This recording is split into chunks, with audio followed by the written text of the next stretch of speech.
Hi, welcome to the magazine review of Infinity. This is issue 33. This is the latest issue.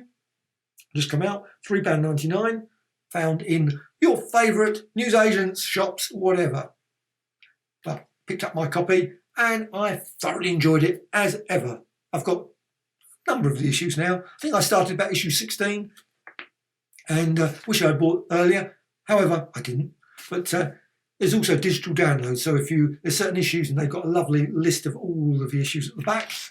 So you can see there, you can go and see digitally download it. So if it's like Logan's Run or whatever, that's my favourite. So Logan's Run or Space Invaders or Buck Rogers, you can find out that. But what's this got? Click onto it. It's all in colour, of course, you can see, all in colour all the way through.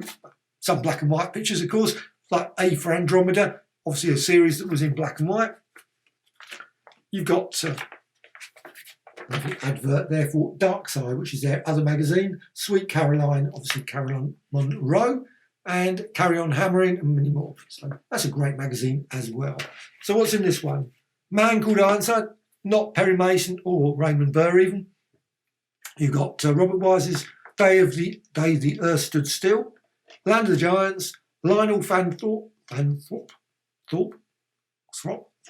whatever, I haven't got any of his books. The Vicar, apparently, most prolific science fiction writer of all time, it seems. Who knows? Doctrine, The Singles Chart, The Cinematic World of H.G. Wells, Model Behaviour, Get That Bus Out, apparently, on the buses. Blonde from Outer Space, Blondes from Outer Space. Unusual, especially since it's obviously, well, since it's one.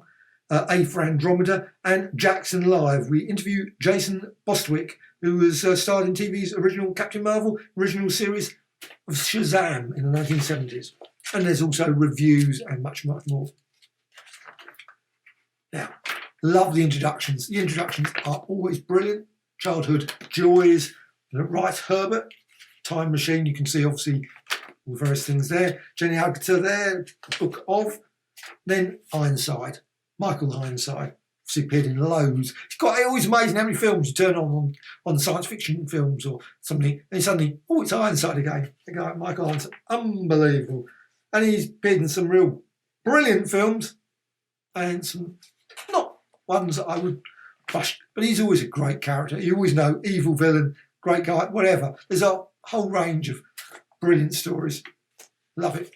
However, you got the letters, and that's got lots of great little sort of information about loads of shows and books and comics and things that I've forgotten about completely. There's the one here about Dandy and also mentioning like the Purple Cloud, the Red Witness.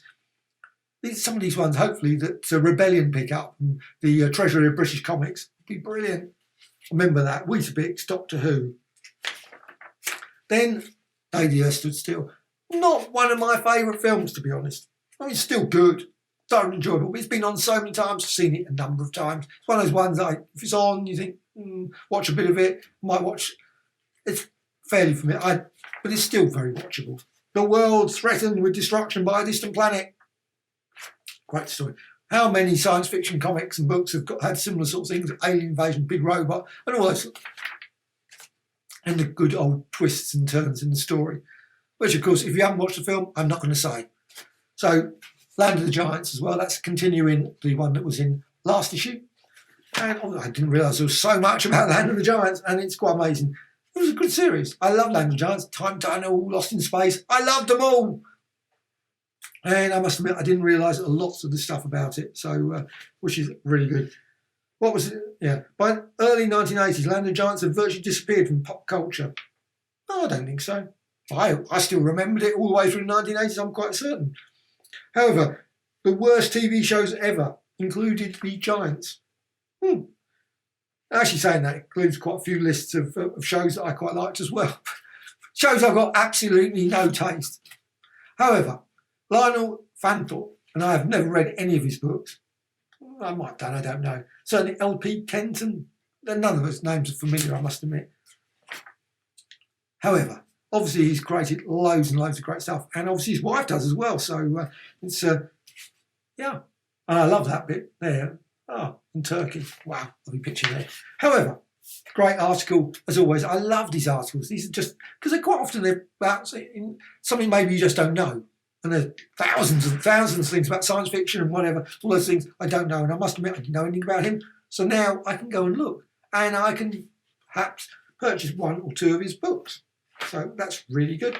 And then on to the next thing, which is all about the music, the various singles that came out. You got the TARDIS one, Who is the Doctor side, and the Sea Devils on the other one. Got John Pertwee. After Daily, Time Lords, Doctor and the Looking, Thunderbirds, and International Rescue. I mean, some of them were terrible. Some were quite good. They had their charm, I think. That's the best way to describe them. They were never the world's greatest. However, advert for the Infinity magazine, obviously getting a subscription, how to pay, etc. And then they always have these lovely posters, the Daily Earth and the Time Machine, which of course you could put on your wall if you want to do that. I haven't done that on with any of them, but I think they're just great having these posters. I love posters. Superb. Then you've got some reviews. You've got Bill and Ted, Face the Music. You've got Shadow in the Cloud, Picard, and others. I love the reviews. Their reviews are quite funny and quite often match, my opinion as well about quite a lot of these things. So they're always great to read. One Soul. I never saw that.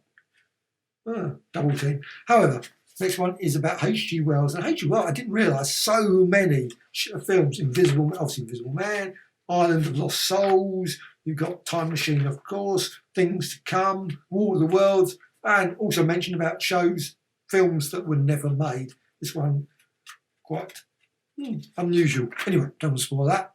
Get the magazine to read the brilliant article about H.G. Wells. And I love H.G. Wells. I mean, he's so many books. You can get, of course, vast collections of H.G. Wells books, and they're really, really good stories.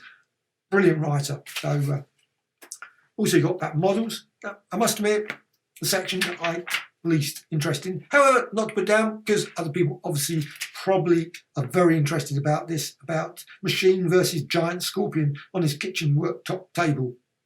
7th Voyage of Sinbad.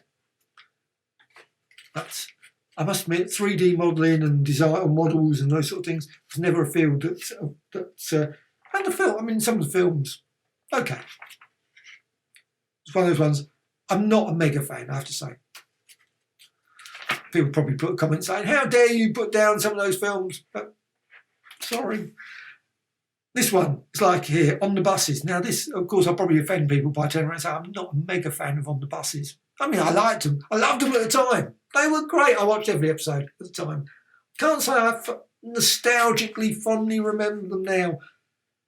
Most self-consciously unfunny series. This is a book of classic British TV.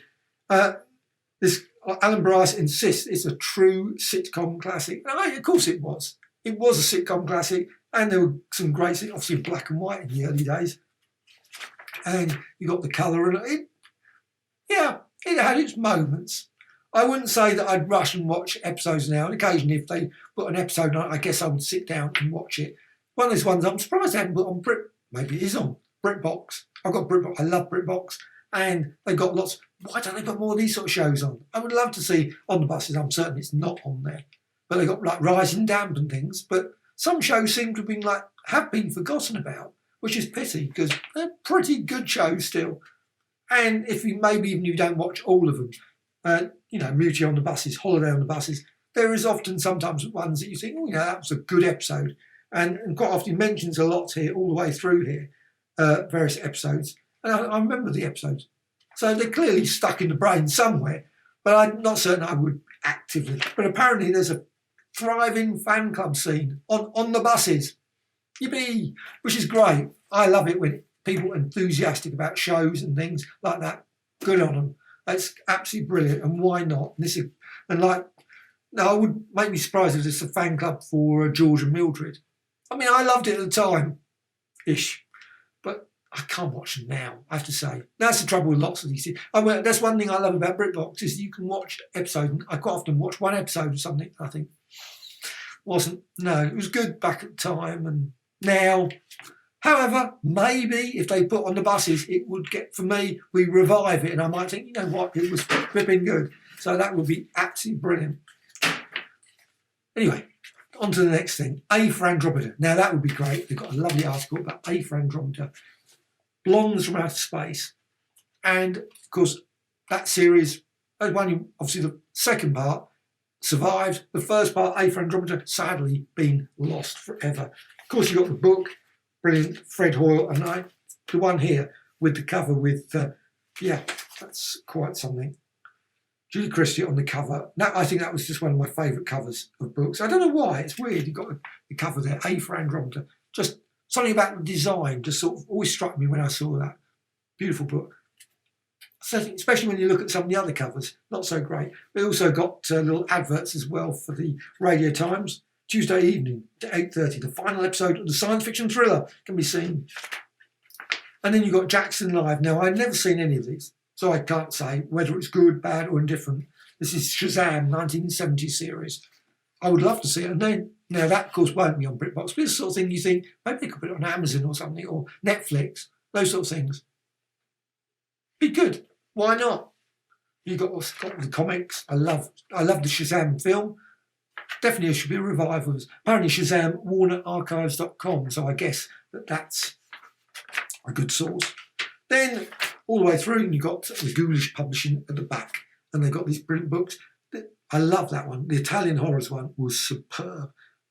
Television Terrors, Hammer, Amicus, British Horror Films, and Invasion. So they keep coming out with these excellent volumes, and of course, one on the back as well.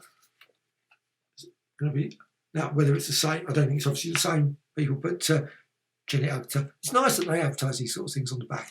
I love it. And the final page, that's showing, of course, issue 34, coming out on the 1st of April. So hopefully it isn't April Fool, and I go downtown to look for it, and it's not there. No, I am certain 1st of April. I'm looking forward to that. I will be rushing down to pick up my copy, as I did with this copy as well.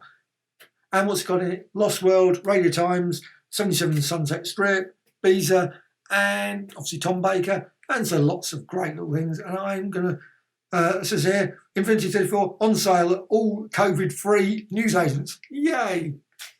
What a great magazine. I love this magazine, and I really hope this continues for many, many a year. And I will be picking up the issues. The standard is superb all the way through.